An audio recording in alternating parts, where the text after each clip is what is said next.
ஓம் நம சிவாய. பஞ்சபூதங்களால் ஆசீர்வதிக்கப்பட்ட நீ இந்த உலகத்தின் சாபத்தை நீக்குவாய், சாவை தடுப்பாய், சிவத்தை காண்பாய். ஓம் நம சிவாய. திரு நாகர்கோவில் நாகராஜா கோவில் பக்தர்களுடைய பாசத்தில் பேசுகிறேன் சிவமாக. சிறை வெளியிடுவதை சிறைப்பிடிப்பார்கள், ஜீரணிக்க முடியாததை மரணத்தில் விடுவார்கள். உளித்த கோழி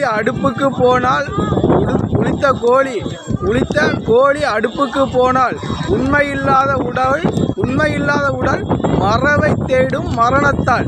கண்கள் திறந்து விட்டவர்களை மறந்து பாவத்தால் பால் ஊற்றுவது மரணத்தால். உள்ளத்தால் வரும் தாய்மை குணத்தை கொண்டிருந்தால் உனது உடல் மண் அல்ல, கடவுளின் அவதாரம். இதை உணர்த்துவது சிவம். ஓம் நம சிவா என்றால் நீ சாக மாட்டாய், கடலும் உன்னை கண்டு தலை வணங்கும் சிவமாக. ஓம் நம சிவாய. சிவார்ப்பணம் பண்ணவங்களுக்கு தோஷங்களா சாபங்களா கிடையாது.